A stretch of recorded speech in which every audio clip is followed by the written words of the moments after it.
Olá! O objetivo do uso da cama de aviária é evitar o contato direto da ave com o piso, servir de substrato para a absorção de água, incorporação das fezes e penas e contribuir para a redução das oscilações de temperatura no galpão. Os cuidados que o avicultor deve ter com a cama deve ser o mesmo cuidado que se dispensa no manejo de ração e de água, pois ela tem um papel muito importante no desempenho de frangos de corte. No programa Saúde e Consciência dessa semana, iremos receber a professora doutora Luciana Cazuê Ototume e seu orientado Daniel Couto de Brito, que desenvolveram um projeto de pesquisa propondo uma alternativa para ser utilizada como cama de frango de corte. Vamos entender de que forma os resultados do projeto de pesquisa podem ser aplicados diretamente para o avicultor. A programação de consciência dessa semana está começando agora, diretamente dos estúdios da TV Mais em Umuarama. Não saia daí, nós voltamos já.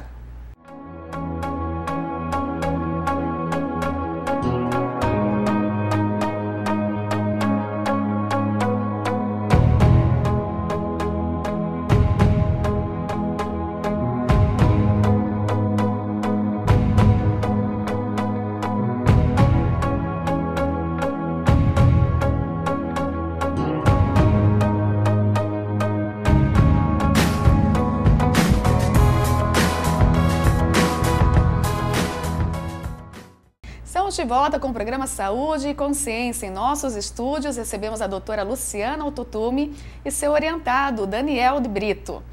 Um prazer muito grande recebê-los, vocês aqui no nosso programa, para conversar sobre esse assunto tão importante. Obrigada pela participação. Agradecemos também a oportunidade de participar desse programa. Professora, eu gostaria que você começasse explicando um pouquinho o que foi o projeto que foi desenvolvido pelo Daniel e que chegou nesse resultado tão interessante para se ter uma alternativa, que possa ser utilizado diretamente para o avicultor. Tá. Esse projeto, na verdade, é uma ideologia do Daniel mesmo. Ele vai poder explicar melhor sobre o projeto, porque ele fez um pré-teste, né, Daniel, em um aviário, que você fez um teste. Isso. E aí ele verificou que poderia ser utilizado esse resíduo do processamento do carvão vegetal. Então eu vou deixar mais para ele explicar, já que foi ele o idealizador desse projeto, que eu até considero um projeto de inovação. Tudo começou por uma necessidade comercial de venda do adubo. Então, em pesquisas, nós vimos que o carvão ele poderia entrar como um aditivo dessa matéria orgânica e potencializar esse adubo. Então essa produção do adubo já é conhecido das fezes do frango como adubo para hortifruti, jardinagem e até mesmo lavoura, mas por uma carência até nossa regional do CTC da nossa terra, ou seja, por ser uma terra muito arenosa, nós não temos essa situação eletrolítica muito favorável, que isso tendencia em outras perdas, no caso de nutrientes da nossa terra, aqui do Arenito Kaiowá, que é onde a Umuarama está localizado, o carvão poderia auxiliar. Então, ao invés da gente, surgiu na ânsia assim, ao invés de eu adicionar esse carvão junto com as fezes, pós-produção, por que não eu adicionar já esse carvão gerando propriedades do carvão, como nós sabemos, dissolventes, propriedades até benéficas para o animal, na produção. Então foi com esse objetivo que foi criado esse trabalho. Na verdade, então, o carvão já é uma prática utilizada nesse pós, junto com as fezes, para poder inativar esse produto, talvez, de alguma forma? Sim, ele é utilizado, mas não é utilizado com muita difusão ainda. É algo novo que a gente já tem estudado, Então, tem algumas empresas que estão usando outros agentes, Mas em algumas pesquisas eu levantei e vi que o carvão poderia, sim, ser uma fonte alternativa e de baixo custo para gerar essa riqueza. E como que você chegou nessa hipótese, Daniel? Porque assim, como a tua orientadora falou, a ideia veio toda Você trouxe a ideia para ela, junto ao programa de mestrado do Ciência Animal, para tentar verificar se de fato era uma possibilidade viável. Mas como que você chegou a essa hipótese, né? Você trabalha com isso? Como que é? Eu trabalho com avicultura já fazem 15 anos, né? E a gente vê muito a utilização, a gente vê as benéficas da utilização da cama de frango para pastagem, para adubação de pastagem, para adubação de hortifruti, tanto que a adubação hoje, a cama de frango, ela é uma receita secundária do produtor, mas ela é uma receita crescente, ou seja, tem crescido não só em faturamento, mas sim em porcentagem de receita em relação ao frango, né? Ou seja, a demanda de cama de frango hoje, o mercado está demandando mais cama de frango, consequentemente o preço tem aumentado. Porque a gente vê a benéfica no sentido de uma adubação natural, é uma adubação sem princípios químicos, essa produção alternativa hoje vem crescendo, né? Essa demanda de não utilização de adubos químicos, de produtos químicos, né? O consumidor tem solicitado isso. E aí, com isso, a gente viu, por que eu não posso complementar? Então, junto com um grupo, né, de colegas, nós começamos na área, nós começamos a analisar essa situação. Eu fiz alguns pilotos, eu cheguei a processar essa cama de forma de pellet, que era um produto que a gente tinha convencionado, a gente tinha trabalhado nisso, a gente pensava nesse produto para dona de casa, para adubar, ou seja, ninguém hoje dentro de casa, todo mundo tem a sua planta, tem o seu vegetal, né? Ou até muita tua horta, casa doméstica, mas ninguém vai querer ficar lá com cama de frango, com cheiro, com mosca e assim por diante. Então, o carvão veio não só para inativar esses cheiros, essas propriedades de cheiro, dos prejuízos, né, da parte do ônus, das impurezas, né, que essa cama tem, mas sim também para potencializar, para melhorar. Ou seja, eu consigo disponibilizar melhor o nutriente que está nas fezes do frango para a planta de uma forma mais harmônica para essa planta, né? Pensando nessa cama do frango, né, o que seria utilizado como material pelo método tradicional, não esse método alternativo que vocês estão propondo, né? O que seria utilizado? O método que é mais utilizado hoje é a maravalha, né, que é resíduo da madeira. Daí tem casca de arroz e dependendo da região a gente tem também casca de café, dentre outras, né? Até palhas, né, são utilizadas, de resto de cultura que são utilizados. Esses são os principais, né? Mas de qualquer forma, esses itens todos, eles também não vão ter essa propriedade para conseguir inativar odores, né? Se for utilizado esses resíduos, vem tudo junto. Na verdade, eu vejo como uma vantagem, apesar de a gente não ter conseguido avaliar, é você conseguir reduzir a contaminação microbiológica, né, bacteriana, que possa estar presente ali na cama. Só que a gente não fez essa avaliação, que poderia até ser um projeto futuro, né, que seria uma nova proposta nossa de estar avaliando também essa característica da monha, né. Monha, esse é o nome, né, que é dado para essa cama. Na verdade, a cama é a monha. Não, a monha é assim, a monha são as partículas finas que são provenientes do processo da produção de carvão. Então, a pessoa que está lá na casa e está fazendo o carvão do dia a dia, ele sabe quando ele compra o carvão, sobra aquele farelo, né? Aquele farelo que ele não consegue colocar na churrasqueira, que ele perdeu do churrasco, é considerado monha. E no processo de fazer o carvão, da pirólise do carvão, se sobra em torno de 20% a 30% em processos favoráveis dessa monha. Então, você pode imaginar toda a produção de carvão para o churrasco brasileiro e a quantidade de monha, de matéria-prima que tem isso, né? Mas para conseguir utilizar isso na cama, eu vou ter que fazer um tratamento, tem que separar só o que é o viável ou pode ser utilizado todo o material? Pode ser utilizado todo o material. Então, assim, o que nós fizemos no experimento? Nós pegamos essa monha lá, sem peneirar, sem nada, do jeito que estava e disponibilizamos para os frangos. Então, e daí, o que vocês fizeram assim para conseguir avaliar se de fato isso era viável dentro do projeto? Então, a gente avaliou 100% da amônia. O grupo controle foi o grupo que foi utilizado a Maravalha. E a gente fez um tratamento intermediário em que a gente usou 50% de Maravalha e 50% da amônia. E aí avaliamos a parte do desempenho, os parâmetros de qualidade da cama e também se tinha algum problema em função da absorção das partículas finas da amônia pelo trato respiratório. Então, a gente avaliou a parte histopatológica do pulmão e da traqueia. Ah, então o frango depois, né, vocês retiravam a amostra, era morto, tiravam a amostra e verificavam se tinha algum resíduo, algum acúmulo, porque isso com certeza acaba influenciando, né, porque são frangos de corte e depois vai para o consumo.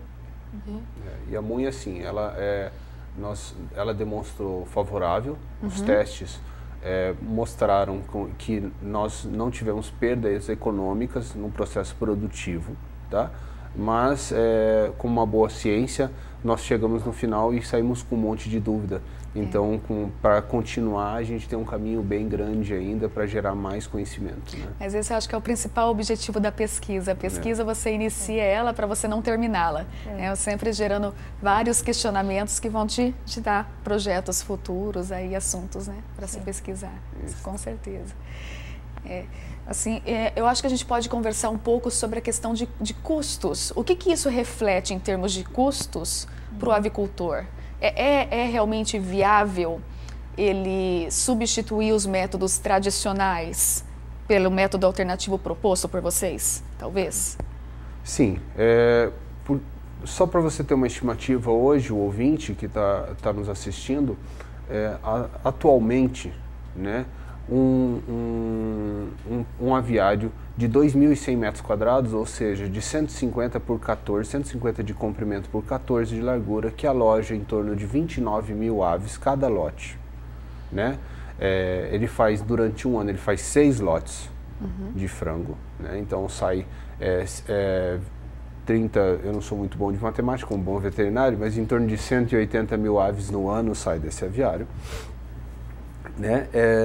Você vai ter que comprar a palha, a Maravalha, para colocar, e você vai fazer remontas, vai utilizando essa mesma palha para, ao final de um ano, você tirar. Então, nós comentamos que você faz 6 remontas com a mesma palha, que essa técnica de remonta é um processo para você potencializar e diminuir custos, ou seja, o certo mesmo era você trocar todo o lote. Mas como é um custo impactante para o produtor, as integradoras, né, ou seja, as empresas que são detentoras do frango, permitem o produtor, ou cooperados, permitem o produtor fazer 6 lotes para diminuir esse custo. Atualmente, hoje, um aviário de 150 de comprimento por 14 vai em torno de 20 toneladas desse material, tá? Ele está gastando hoje, atualmente, em torno de 12 a 14 mil reais por essas 20 toneladas. Então, se a gente... um orçamento alto. Muito alto, né? Então, é um valor alto. Depois, ao final, correto, ao final vai sair em torno de 200 toneladas de fezes, que aí sim com fezes, ela vai crescendo, o frango estérico em torno de 1 quilo a cada 45 dias, né? Então ele vai sair em torno de 200 toneladas. Essas 200 toneladas ele vai vender por R$100 mais ou menos a tonelada, dependendo da região. Nossa região aqui é em torno de R$100 a R$90 a tonelada. Ele faz depois 20 mil reais. No saldo... ainda fica positivo. Fica positivo, ok. Mas se você tivesse que trocar todos os lotes, você ficaria muito negativo e aí a produção avícola ficaria inviável para o produtor. Essa munha, ela vem com o intuito não de substituir por completo a Maravalha, mas sim de potencializar, de uma forma que, ao invés dele gastar ali colocar 20 toneladas, ele poderia colocar umas 10%, 20% dessa munha, né? Que com isso, 20% a 10% de 14 mil reais que a gente está falando, a gente está falando numa receita aí de 2.800 de economia no ano, a gente já está falando um bom salário, uma boas férias para ele no final do ano, para o produtor rural, né? Mas se a gente for pensar na parte ambiental, o que seria o ganho ambiental que você pode ter utilizando métodos alternativos para essa cama de frango? Eu vou abordar uma parte em relação a quando você faz o uso de uma cama alternativa. Nesse caso, você está aproveitando o resíduo que seria jogado fora, não teria utilidade nenhuma. Então, nesse aspecto, você estaria conseguindo diminuir a utilização da maravalha, que é a nossa principal fonte, e que muitas vezes ela é utilizada, oriunda da própria... você vai derrubar as árvores para fazer a maravalha, né? Então você tem um custo aí ambiental de estar tendo que produzir as árvores que são utilizadas para fazer a cama. Então, se você consegue introduzir, igual o Daniel falou, 30%, você já está conseguindo reduzir um monte em termos de redução de plantios de árvores que vão gerar posteriormente a maravalha. Então, esse eu considero um aspecto importante de você estar buscando essas fontes alternativas, nesse caso que a gente está falando da munha. Deixa eu perguntar uma coisa, a maravalha nós utilizamos muito também em experimentação em animais, para fazer a caminha do rato, camundongo, enfim, durante os procedimentos experimentais. Quando a gente faz isso, nós tratamos essa maravalha, autoclavamos ela para não ter a contaminação, né, evitar problemas de contaminação aí no animal. Essa maravalha que é utilizada pelo produtor no aviário, ela passa por algum processo de tratamento antes dele ir para lá ou não? Né? Como que acontece isso? Será que existe alguma forma de contaminação que pode acontecer da cama para o animal, que depois isso acaba repercutindo, né, no consumo do produto final para o humano? Não sei se eu... Acho que no consumo do produto, na verdade, o Daniel pode falar um pouquinho, porque ele teve bastante experiência a campo, mas eu penso como uma das fontes de contaminação a presença de fungos, dentro deles o aspergillus como fonte, que até você pode estar prejudicando até o desempenho do pintinho na fase inicial, né? Sim. E mais ou menos você pode dar o diagnóstico da propriedade, se esse fungo está vindo do incubatório, que é onde foram gerados os pintinhos, ou se foi gerado na própria propriedade, né? Então, se for do incubatório, um fungo que veio do incubatório, você vai ter várias, para todos os destinos que vieram daquele incubatório, podendo ter essa contaminação. Mas se for específico daquele produtor que a cama dele está contaminada, você vai ver o problema restrito àquele aviário, por exemplo, né? Mas assim, risco para a parte humana, vindo diretamente da cama, né? Você falou de tratamento, né? Também. Eu sei que alguns já vêm com um tratamento específico. A cama você compra já com alguns tratamentos, né? Mas não são todas, né? Não são todas. Na verdade, assim, quando a gente vai fazer um experimento para o rato, a gente está falando em 20 quilos, 30 quilos de maravalha, né? Para 20 toneladas de maravalha, para em torno hoje no Brasil se consome diariamente 9.000 toneladas de maravalha. Desculpa, perdão. Então, é muita quantidade para você tratar. Tá? Então, o tratamento é mais preventivo do que terapêutico. E daí o caso da adição do carvão contribuiria para tentar evitar algum tipo desses processos ou não? Isso, porque por é um material mais inerte, né? Com menos matéria orgânica e assim por diante, mais cinzas, mas até mesmo menos convidativo para os micro-organismos. E, consequentemente, ele entraria nessa forma de tratar, né? Hoje é utilizado o calcário agrícola para isso, na cama. Então, o carvão ativado, e esse calcário agrícola você está comprando também, esse carvão, essa munha, você estaria de forma gratuita, estaria adquirindo. Na pesquisa que vocês realizaram, vocês testaram vários tipos, né? Só o carvão com maravalha, outros, né, em porcentagens diferentes. Qual que foi o resultado melhor que vocês chegaram? O que seria o ideal, a situação para ser utilizada, né, pelo avicultor? Na verdade, a gente não verificou que teve diferença no desempenho, né? Os parâmetros de ganho de peso, conversão alimentar, consumo, até o consumo de ração não foi influenciado.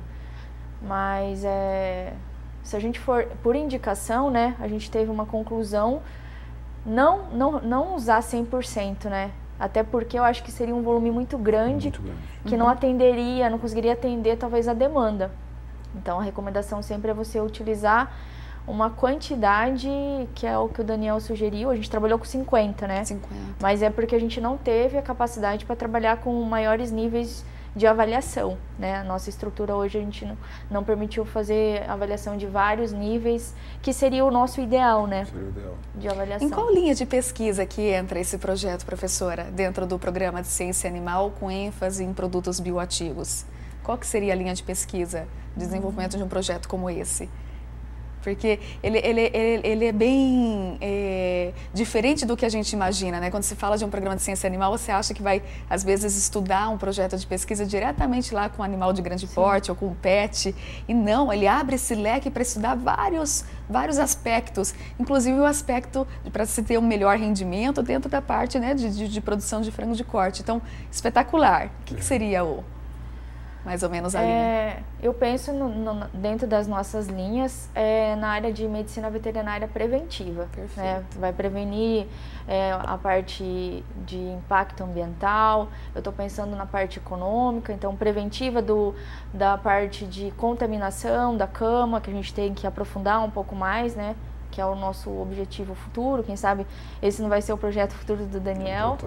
Para o doutorado. Então, e pensando também nessa parte de gerar recursos, de gerar matéria orgânica para esse adubo, né? Então, assim, a gente sabe que hoje muitos produtores de frango na nossa região fazem a produção de frango não baseado na produção de frango, mas sim para ele ter uma fábrica de adubo dentro da propriedade dele.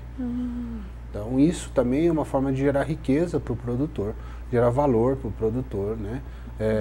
Para você potencializar.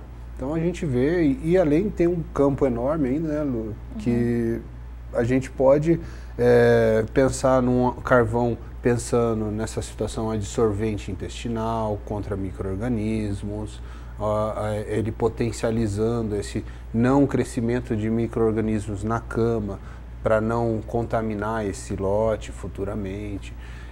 Ele auxilia assim, a palha é uma fonte de contaminação, principalmente quando a gente usava palha de arroz. A gente sabe que para controlar rato em um moinho de arroz é muito difícil e eles ficavam na palha. Então você sabe que doenças como salmonela são provenientes de ratos, de roedores, entendeu? Então a cama era um potencializador. E como você, por ser um volume muito grande, você não tinha condição de desinfetar. Então você agia preventivamente, você monitorava se tinha rato, essa situação. E era muito difícil a gente fazer isso. O carvão já tem essa benéfica, que você não tem essa situação. E na verdade é um resíduo, né? Um resíduo que vai estar sendo utilizado no dia a dia, como vocês mesmos falaram. Quantos churrascos não são realizados pelo brasileiro que adora, né, uma carne dessa forma. Então, acaba reaproveitando esse resíduo que seria descartado. Isso mesmo. Aproveitando a fala do Daniel em relação à salmonela, eu vejo como importante também, ele falou, a fábrica de ração é uma das principais fontes de contaminação por salmonela. Ela que está vindo, normalmente a salmonela está vindo da fábrica. Então, quando você faz esse processo de estar utilizando um resíduo que evita a contaminação, você já está trazendo um benefício também em termos de saúde pública. Se a gente for pensar agora a salmonela como saúde pública, já que ela pode estar vindo a contaminar a carne. Sim. E nas aves, o grande problema da salmonela, que são essas que têm risco para o homem, o animal não apresenta sinais nenhum. Por isso que você tem que fazer as monitorias, já que o animal em si, você não vai detectar nenhum tipo de alteração visível, a grande maioria delas, né? Então esse é o nosso grande problema da salmonela presente como fonte de contaminação agora, a gente pensando nos roedores, eles introduzindo. Extremamente grave. Daniel, no intervalo nós estávamos conversando e você me disse que você é consultor dentro dessa área. Você utilizou nessas suas consultorias, nessas suas avaliações, o conhecimento que foi gerado nesse projeto de pesquisa, essa aplicação direta, né, desse método alternativo nessas suas andanças, nas suas consultorias, no seu trabalho? Sim, nós aplicamos, né? Nós aplicamos não só nessa parte também do frango, mas sim na parte também agronômica, né? Então, que a gente acaba junto, porque quando você presta uma consultoria, você não é um corpo sozinho, você é um corpo técnico, né? Então, você acaba agregando nas outras, né? Eu presto uma consultoria para um grupo no Rio de Janeiro que produz desde frango orgânico até hortifrutis orgânicos, então a gente utiliza esse processo. Lá nós não utilizamos o carvão como cama por uma situação de estética dos proprietários. Os proprietários não gostaram de ver aquela cama preta, mas foi uma situação estética, então nós colocamos o carvão depois do processo de remonta, né?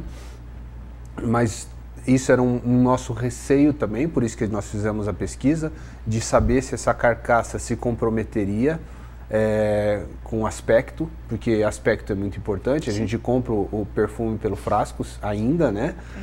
Então, vamos pensar, esse frango com uma coloração, com sujo, com manchas de carvão, não seria agradável para o consumo, né? Embora a gente sabe que carvão não teria problema algum, mas poderia, no folículo, poderia estar sujo, no folículo da pena poderia estar sujo, não conseguiríamos tirar e aí consequentemente comprometeria todo o processo, né?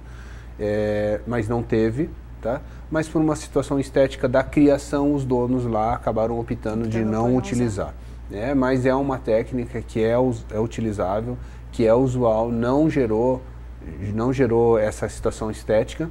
E respondendo um pouquinho também dessa situação estética, as pessoas muitas vezes, eu não aconselho 100% por causa disso mesmo, né? O carvão você suja, a gente saía, quando a gente foi de lá, a gente saiu preto, de carvão, né? De cima e embaixo. Ficou uns 2, 3 dias saindo carvão do nariz, né? De limpeza de nariz e assim por diante.